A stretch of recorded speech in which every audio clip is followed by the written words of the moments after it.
Hello and welcome to the Surgical Spirit podcast. I'm your host, Dr. Haidar Al-hakim, the Third Eye Doctor.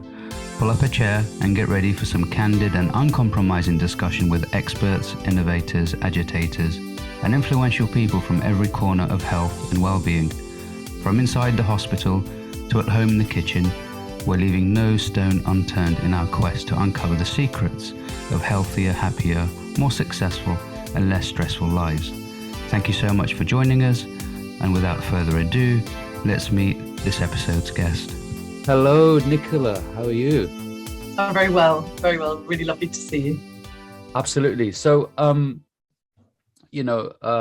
think I saw you on some sort of interesting blogs on LinkedIn.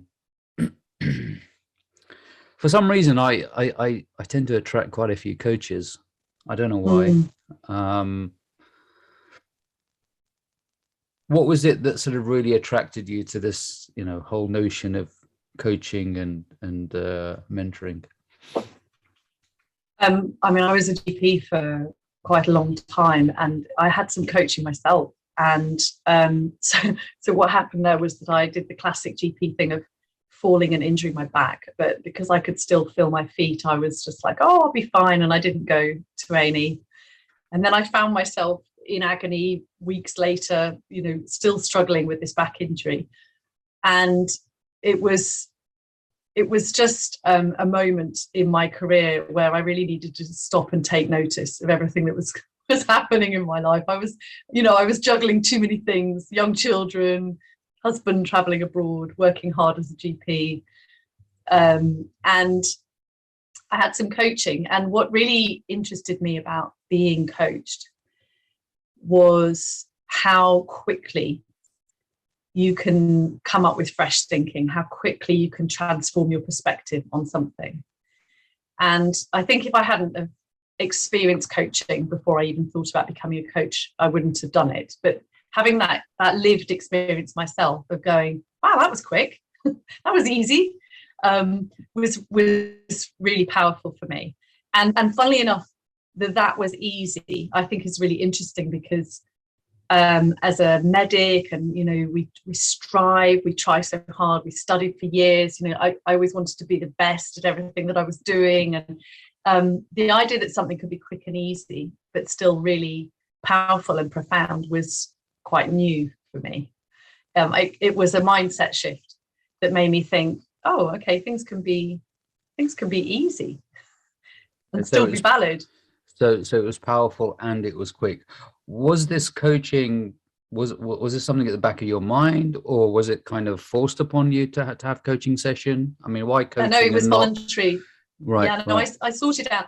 And why did I seek it out? I had been part of a leadership training through the King's Fund, and I had met some mentor coaches through that training.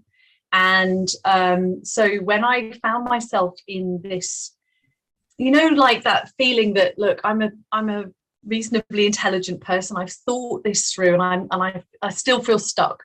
And I didn't feel like I needed to spend months having counselling. I just needed someone to help me to do some better thinking, to look at the situation differently. So I contacted one of the mentors from the King's Fund, and she recommended a coach for me. So it was completely me. And that's a reflection of the fact that I'm somebody who's been interested in looking at other ways of doing things throughout my career. It's not particularly surprising for me to seek something out like that. But yeah, it was a real moment of going, wow, I wish I'd been taught how to do this as a GP. And it was powerful. I mean, do you think those leadership courses are useful for medics, at all stages in their careers?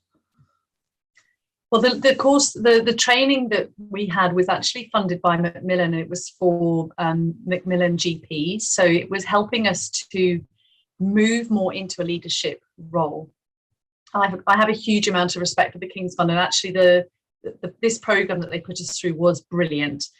For me, why it was brilliant was that it was an opportunity to step out and to reflect and to challenge yourself and think about, what is my learning style? What is my, natural impulse? And when we worked through a challenge, realizing, other people had a better way of tackling that than me, and learning from them. So being in that kind of group setting, I think as doctors, we study all the time, and we're, maybe quite self-critical, and we work hard. But certainly as a GP, I felt quite isolated as a GP in a way, because you're just head down seeing patients all day long, and having that opportunity to step out and learn just for the sake of learning, and coming away feeling like I had some new skills and something I could do. I really loved it. I absolutely loved it. I mean, were you a single practice GP at the time, or were you part of a? No, you can feel it. Because it sounds as though, it sounds as though you were sort of. No, sadly, this is the experience for lots of GPs, that you can be, it's like, how lonely can you feel it within a relationship, within a marriage even, it's like, I was in a building full of other doctors and we never saw each other. It was just relentless. And we would come together for a meeting once a week in the practice. The agenda was always completely overstuffed. It was the most stressful meeting every week, because it was, we didn't manage our meetings that well. So we were always trying to do too much in that meeting and rushing through the agenda. I like working with people. I'm interested in people and I like learning. And I guess I was seeking out opportunities for that, which is partly why I used to do a day a week for Macmillan, and partly why I took the opportunity to do that training as well. Where did that interest come from, being interested in Macmillan work? It's a really good question. I think maybe it's my generation as a GP. Cancer has felt like the challenge of our time, and also my interest has been looking at things holistically, has been career long. That's been right since medical school. I've been, this is going to sound really ridiculous, but I'm going to just say it. I had somebody at medical school who was an elderly care physician, and when we would learning to take a history, do you remember, like when you're training, he stopped us because we were reeling off our medical histories about this elderly lady, blah blah blah, and he stopped and he said, "Did you think to ask who was going to feed her cat?" And we were like, "What?" And he said, "Well, if this lady is going to be just totally worried about her cat the whole time she's in hospital, that's actually a significant question. It's important to remember the whole person, not just the pneumonia in front of you or the broken hip in front of you." And I was really inspired by this guy, and I guess thinking about cancer as a GP, you're a risk assessor. You're trying to make an early diagnosis. You're trying to advocate for your patients and make sure they get onto the right pathway and get the right treatment. But what you also see is the wider impact on the family. You're not just dealing with one patient. And the thing that really interested me in working for Macmillan was the opportunity to influence conversations around communication, around thinking of this person not just as another person on the conveyor belt who happens to have cancer, but that actually when you're managing something like cancer, and this goes for lots of other diseases, but it was just what I happened to be focusing on, you can't isolate, you can't just think about the medical diagnosis and the medication, because you won't do a good job. And I'm very interested in that whole person who is going home and might be worrying about their finances, might be worrying about their body image, their sexuality, their relationship, their place in society, dying. Those are all really big, difficult conversations, and those are the things that interest me, on top of medicine, really. Yeah. And did you get that kind of satisfaction of holistic understanding when you're at medical school? Because I certainly didn't. I went in thinking about healing, and I sort of came out carrying a BNF, and that was it, really. Yeah, I think I had a similar experience. What was it? The Oxford Handbook, basically. That was it. weighing down our pockets and our white coats. Yes, I think I'm not critical of medical education per se, because I think there's a huge amount to teach people in medical school, and inevitably it gets distilled down into these component parts. But yeah, I called it the sausage factory, because I went in full of excitement and ideas about helping, and the classic cliche of helping people, but also about health, and I wanted to develop as a person. And actually I felt like I didn't. I felt the opposite. I felt like I was distilled down into somebody who could churn out the facts, and like who could be a risk assessor and take a history and prescribe. But I was yearning that personal development, that how to be a more evolved person dealing with other people. That I really missed that. I didn't get any of that at medical school. And when did you kind of get a glimpse of that in your career? Was it after you actually left sort of GP land, or did you get glimpses of it? I mean, you mentioned your medical consultant who kind of gave you glimpses of. Yeah. So I think you probably had the same thing. There are people that stand out for you during your career that give you glimpses. No, I mean, even as a medical student, my elective, I completely broke the mold, and I went to New York and I learned how to do acupuncture with crack addicts in the Bronx. And I was definitely pushing back against the medical model by doing that. That was me kind of going, no, hang on, there's other stuff I want to learn here. How did you organise that? And I survived to tell the tale. I read about the consultant, whose name's Michael Smith, who ran the clinic, in a newspaper, and I sent a letter to Michael Smith, the Bronx, and it got to him. Bloody hell. And he wrote back to me. I know, it's astonishing. Wow. The good old when days. When you're young, you don't care. Wow. Yeah. So you sent off a letter. Yeah, and literally. He said, come and train with me, come and learn how to do it. He was amazing. So this is on a paper. This is a newspaper that you read it. Yes, it wasn't even an academic thing. It was just in, like, I don't know, my parents' weekend newspaper or something. It was just literally in the paper. I sent off a letter, not even expecting necessarily to get a reply. And then when I heard back from him, I built up my elective around that. So I think I was training, I can't remember how many weeks he said to train with him in New York. But in addition to that, I went off and visited some other places in the United States while I was there. So the head of the American Holistic Association, I contacted him, and I went and stayed on his ranch in California, and learned from him for a couple of weeks. I did some crazy things. It was completely unorthodox. And then amazingly, what was the craziest thing? Medical school. What was the craziest well thing? I think doing acupuncture with crack addicts is quite crazy, because the clinic was positioned right next door to where people were buying their drugs. Wow. And they'd worked out their opening hours so that when the guys stopped selling next door, the clinic would open. And so the punters would turn up really desperate for another hit. So the come down from crack is very rapid, which is what makes it so addictive.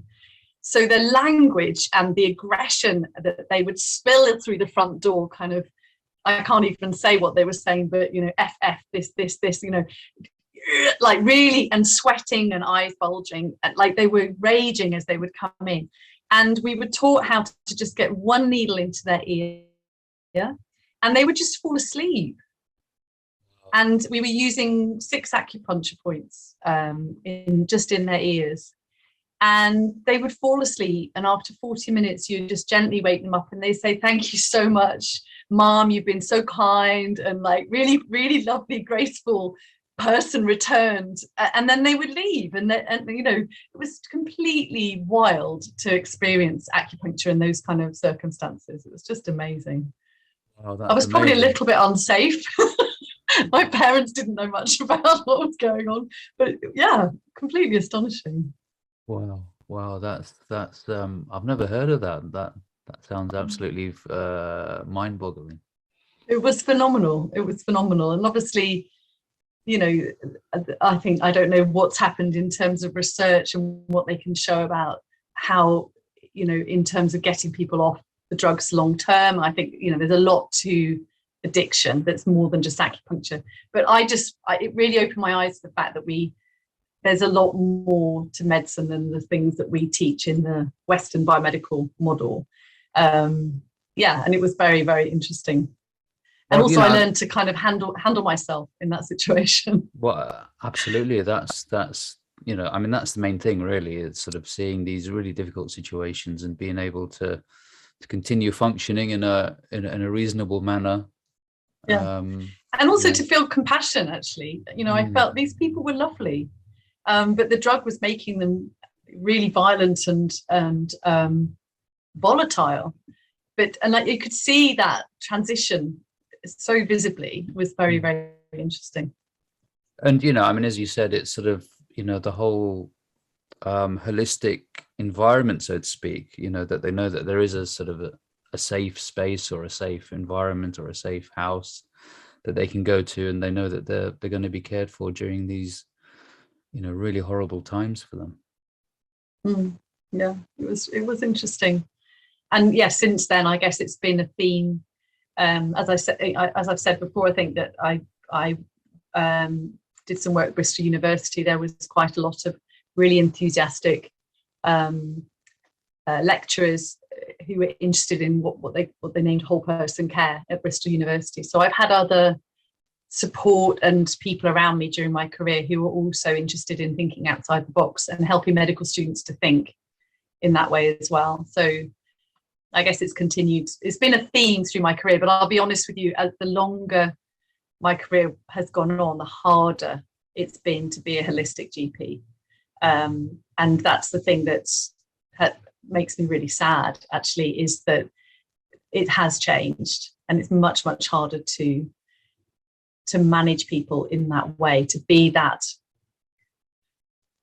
You know, I always used to say, what flavor of doctor do I need to be for this person? You know, when you're listening to someone, being able to read, do they need reassurance? Do they need someone to investigate this? Do they need, you know, what are they actually looking for? To be able to listen and to be able to adapt who you are as a doctor to what's actually going to be helpful to that person in front of you gets less and less easy when you don't know your patients. You're just doctor in room 8, you know, bums on seats.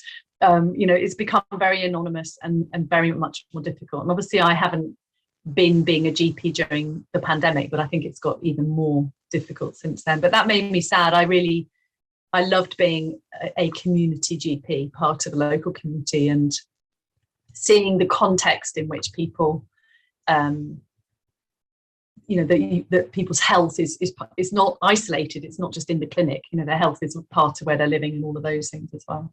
So it's got harder. Do you think we'll ever go back to that kind of style of healthcare? I think it will come down to whether the public are prepared to fight for that, actually.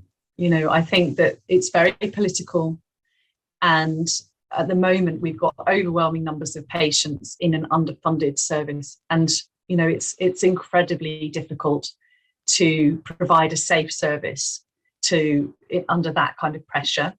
And so inevitably, when things are like that, you end up firefighting, and in some ways it becomes a very inefficient service, because you can't say to someone, you know, let's sit on your symptoms for a couple of days, then I'll see you again in 2 days and see whether or not we need to investigate further. You end up using more resources because you're under so much time pressure all of the time.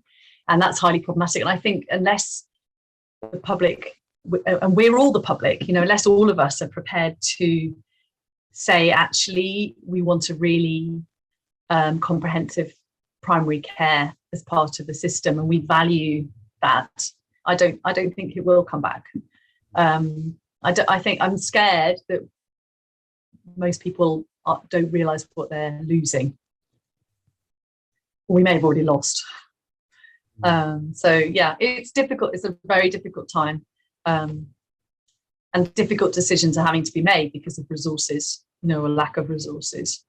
And the more GPs leave because they're disillusioned or they feel blamed for something that's not even of their own making, or the whole moral injury of trying to do a good job and it's just impossible, the more people leave, the more difficult that's going to get, I think. I mean, we'll come back to that. In terms of your elective in California, what was going on there? What was happening there? So for me, what was really important about going to meet with this guy, his name was Emmett Loomis, had a really unusual name. I might have misremembered his first name, but he was quite close to retirement.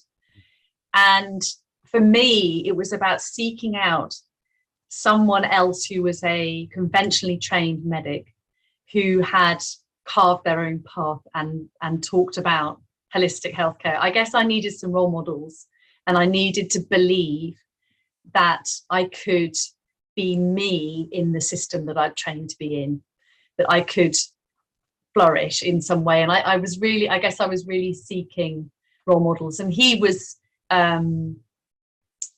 he was a very interesting guy. He trained in psychotherapy as well. His wife was an acupuncturist.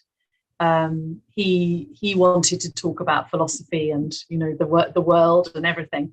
I didn't learn specific medical things from him, but I guess for me it was I was looking for something at that stage of my career. I was already really quite unsure about what I was being trained to be, I think. So I was desperately kind of looking, and I mean I'll be honest, in terms of my career, I think I spent a lot, because you're quite young when you train in medical school. I think I spent a lot of my earlier career thinking, oh, it's just me, and I obviously don't fit. There's something wrong with me that I don't quite fit with being able to be comfortable with this system. And I think as my life's gone on, I felt less and less like it's just me, particularly as now I'm coaching a lot of doctors who are saying the same things that I was feeling. But back then, I was definitely looking for some kind of affirmation that I wasn't really silly, to be thinking in that way. Was that because you wanted to sort of read widely and do different things? Was it too constricting, having that biomedical model? Was that the reason? Yes, it was. Yes, it was. It was too constricting because honestly, I didn't feel that it was the whole story. Just in my instinct. So, for example, every time I've got sick, even when I've hurt my back, I've always been able to see some kind of there's the mind-body thing. When I injured my back, I was cleaning the windows with tonsillitis before one of my relatives came to visit. So what was that symptomatic of? That was just symptomatic of somebody who was doing too much. Like, why didn't I get someone else to clean the windows? I had tonsillitis. Why was I not in bed? So yes, I injured my back, and you could say that's a purely, mechanical injury. Except I knew deep down that there was a lesson in there. And it's not about self-blame, but it's about insight. And I don't know. I think that there are so many things like grief or disconnection that impact our bodies in ways that we store tension in our muscles, in patterns. I'm really fascinated by, you can't always see a connection, but quite often you can see, someone will say, I've got this terrible pain in my shoulder, and they start talking about their work, and you see their shoulder going up as they mention their boss, and you're like, oh, okay, so there might be just some little interesting pattern in there. I guess that's the medicine I've always seen. And possibly if I'd have been born in a different century, I would have been branded a witch or something. But I'm really fascinated by the human body. I'm really fascinated by the mind and the things we even do to ourselves, not consciously. And I guess what I learned at medical school didn't answer any of those questions for me. Yeah, I mean, it was too much anyway. I mean, there was so much, I guess pointless information we were learning just to pass the exams. It was as if just that we had to get over big hurdles, and that was it. Yeah. It was like, can you get over this hurdle? Well Yeah. done, get over this hurdle now. And it's like just constant hurdle jumping. Yeah. Rather than sort of learning an art or learning an apprenticeship. And unfortunately, I kind of see that in specialist training as well. It's sort of just hurdles rather than sort of mentorship and apprenticeship learning. Yeah, absolutely. I what I was seeking was wisdom. I wasn't getting it. I was just learning facts. Yeah. And, wisdom's this weird thing. I mean, and it takes time. And yes. Unfortunately, we don't have time in this world. Everything has to be really quick. So it's weird. I mean, it's weird how, and I'm sure, the chap that you saw in California, I'm sure he had lots of time on his hands. Yeah, he did. He had lots of, he was retiring, but he was a trailblazer as well, which was, interesting for me. And so what I was really, curious about was if I was training as a psychologist, a clinical psychologist, a psychotherapist, we would have supervision, we would have training in how to process difficult emotions. And that was completely missing from either the conversations in medical school or our training. And I think maybe, I'd be interested in your thoughts on this. Maybe when you're a medical student, you're not ready, that you can't imagine it being difficult. But I felt certainly during my training that there were enough experiences, awful experiences that I had even as a medical student, that I would have welcomed that conversation to have started in medical school and continued as I was training. Yeah, I think first of all, it's that time aspect where we have to get so much done in a short space of time. A lot of the stuff that we were kind of doing was irrelevant, really. All the different dosages and all the different anatomical places. I mean, I think it's unnecessary. I think it was just like gateways into the next difficult task that you had to overcome. Certainly, I mean, in terms of psychotherapy and counseling, you have a mentorship there, you have an apprenticeship there. And there's a constant dialogue, and then there isn't that sort of there isn't that much of a hierarchy there as well. Whereas the hierarchy is much more evident in the traditional biomedical model, which gets the ego involved, plus all these difficult issues and difficult emotions. It's just pushed away. Whereas in the psychological world, that's what that's the main thing. It's all these difficult psychological aspects. And in a way, the biomedical model is not interested in the psychological aspects for our patients. Yeah. And similarly, not for ourselves. And I just think it's such a. I know not every. I mean, I hope that this changes. I mean, I hope that this changes because having gone into the psychological world, it's essentially paramount. Yeah, this should really come obvious first. To me. Yeah, it's sort of should really come first, and sort of the body follows. And that's. I mean, I'm curious about how you ended up as an ophthalmologist and a psychotherapist. Yeah, I mean, I've always been interested. You had an interest. Yeah, I mean, I've always been interested in the sort of the unseen world, so to speak. The metaphysical world. I've always been interested in that, and I come from a very religious family anyway, so there's always this conversation about God and the numinous and the hereafter, which makes you look at the bigger picture. Yeah. But in the kind of the real world, you're kind of pushed towards the material world, because that's what's considered to be a success. And coming from Middle Eastern family, you're essentially judged by your material success. So coming from an academic family, you're you're in both worlds, both the immaterial religious world, or the sacred world, or the unseen world, and also the sort of the material thing. And the biggest specialties in the material medical world is sort of surgical specialties, I guess. Yeah. Because that's where you make the most money. But I wasn't happy there at all. That didn't really talk to me.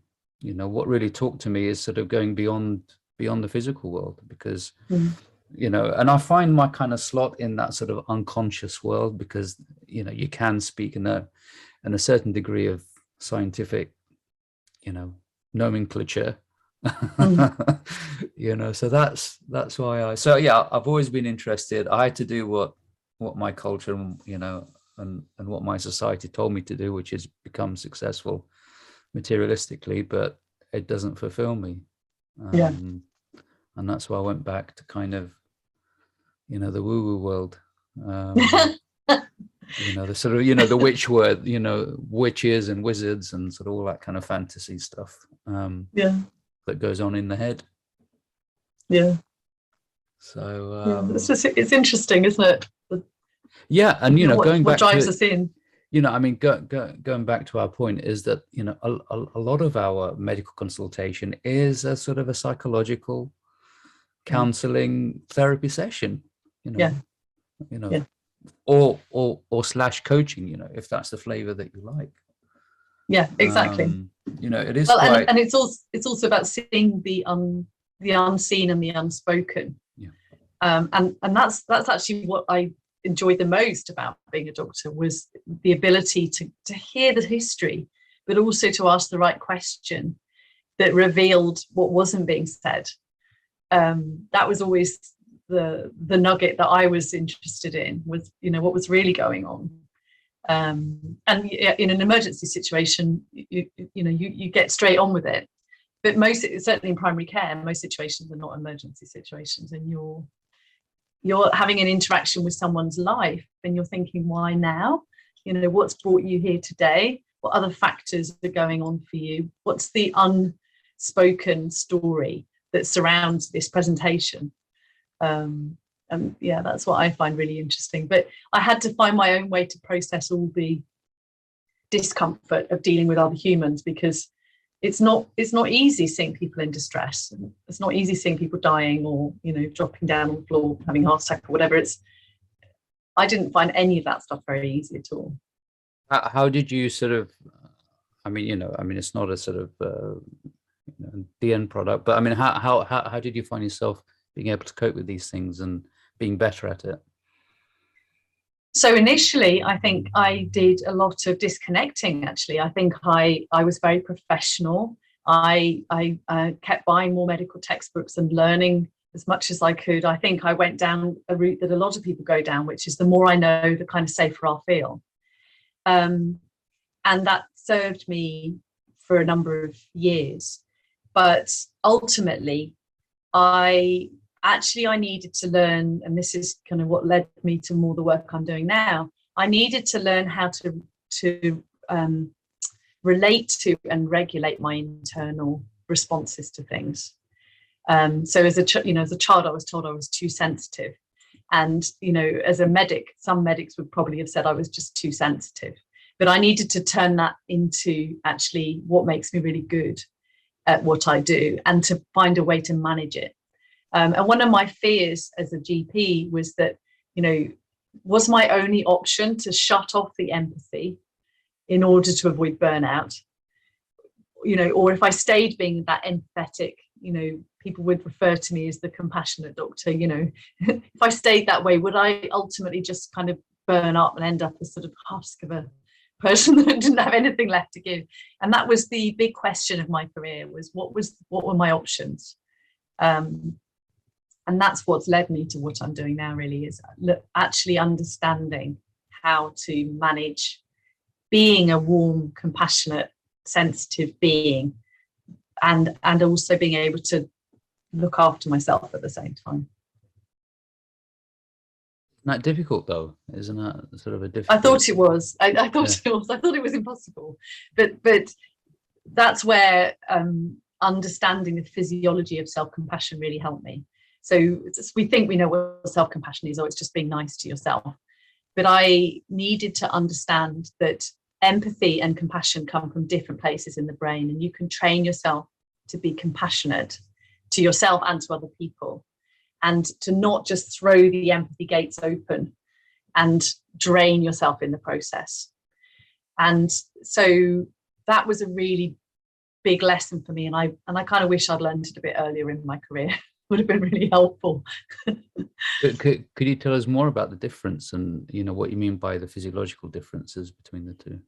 Yeah, so I'm not a neuroscientist, but what the research has shown is that humans naturally feel the suffering with other beings. So if you're watching a film of someone in distress, or you're with a patient who's distressed, if you were to scan your brain, the same part of your brain lights up as the person who's distressed. We actually feel with, and that's empathy.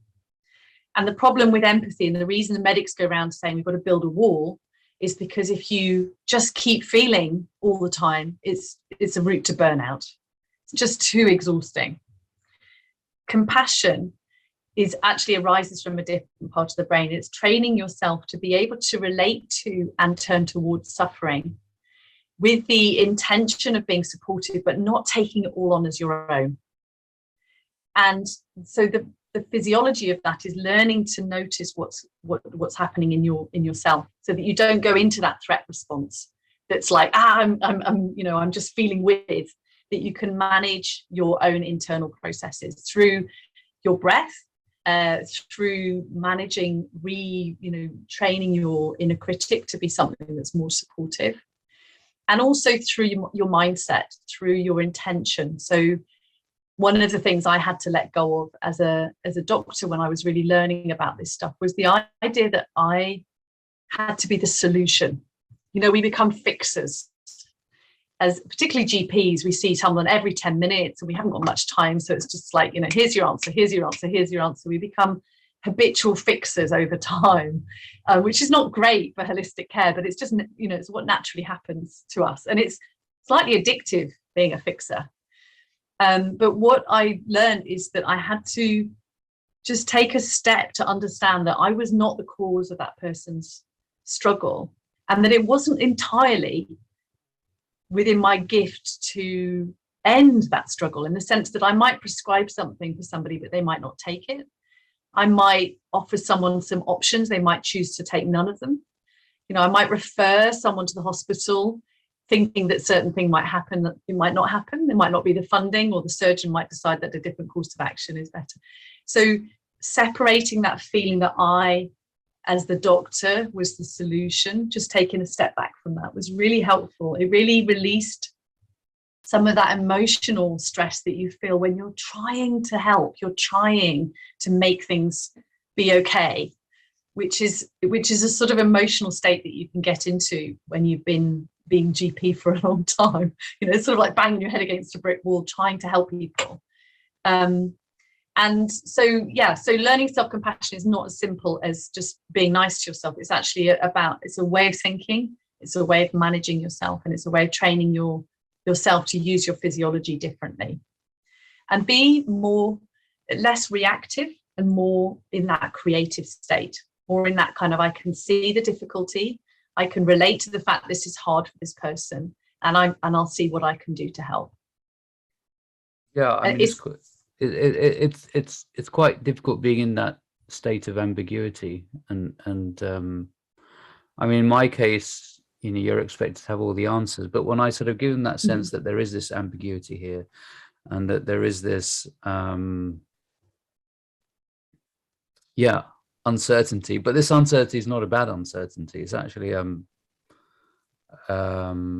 welcoming uncertainty. It's sort of, well, I mean, it gives them honesty, and I think that helps a lot. I mean, there are certain things that are straightforward, but there's a lot of complicated things out there, and I think giving them that reassurance that it is ambiguous, but it's an okay, ambiguity, which is totally not what modern medicine's about. Exactly, it's not what people are expecting to hear, is it? And you can still be compassionate whilst sharing that ambiguity. Yeah. you know, you can say that, you know, it's hard not to be able to give you a clear answer. Yeah.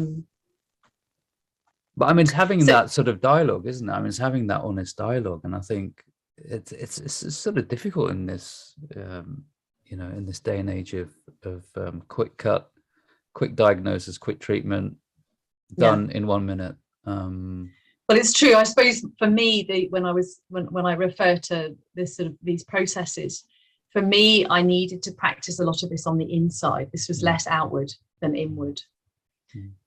So it was challenging some of my own mindset, and in a sense, really, it's about learning to self-soothe.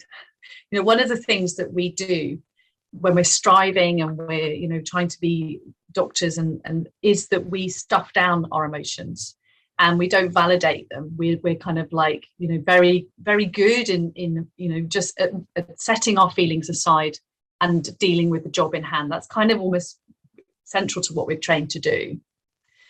But the long-term consequence of that is it become very disconnected from your own emotions.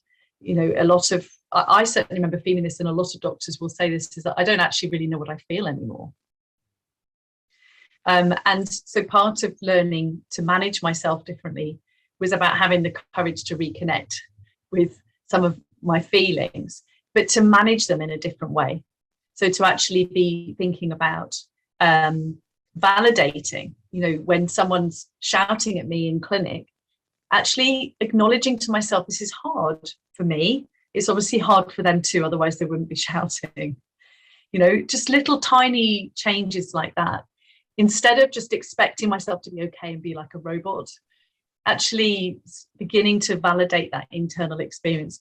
For me, it was transformative. Now, maybe I was, you know, very not compassionate to myself beforehand. Maybe I noticed a big difference because I really needed this stuff.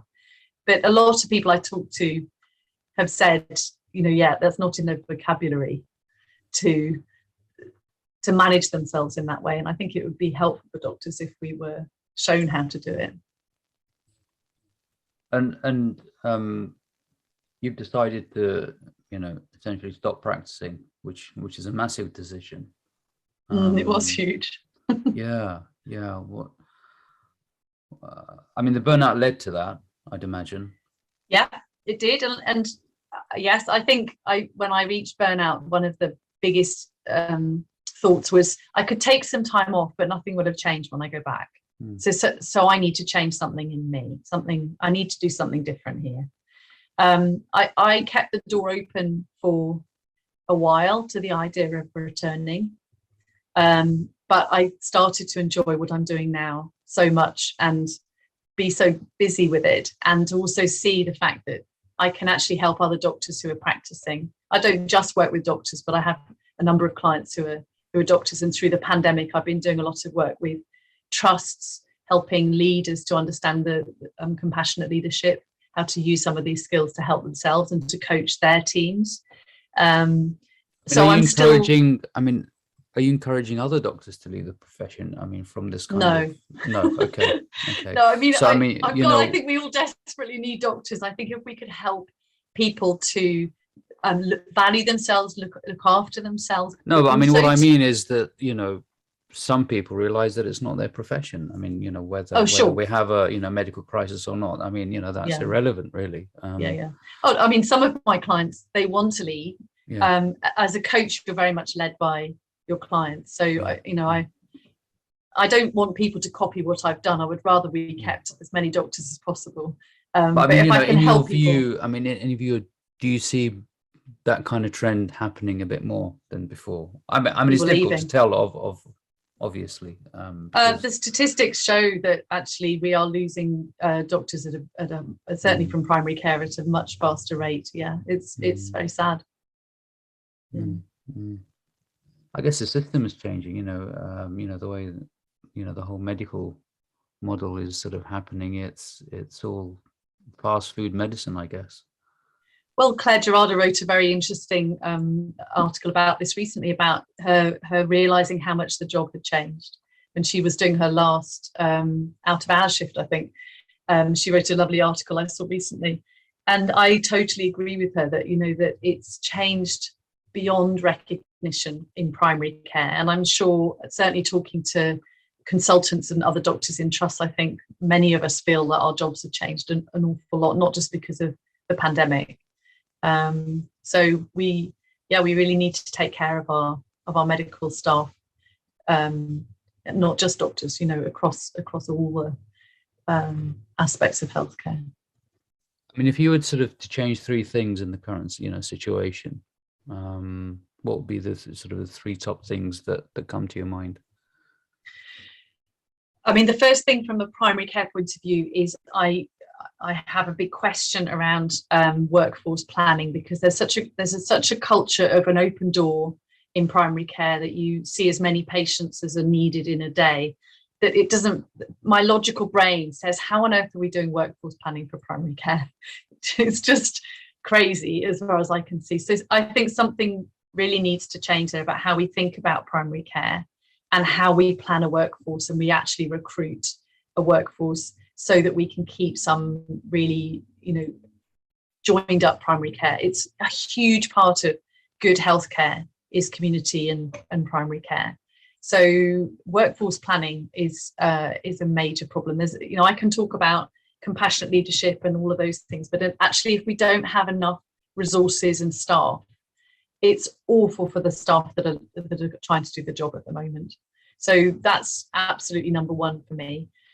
The second thing, I think we really need to challenge the toxic work culture of the NHS, and we really need to help to transform that culture away from bullying and ego-centered working and towards compassionate leadership. I think it's so important for the survival of the NHS and to keep high-quality staff who are actually feel valued and can be creative and come up with good ideas. And at the moment, we've got a very top-down structure that I think stifles the potential of the staff in the NHS. I'm not just talking about doctors, it's all staff in the NHS. They're highly motivated, but we're not really tapping into their potential.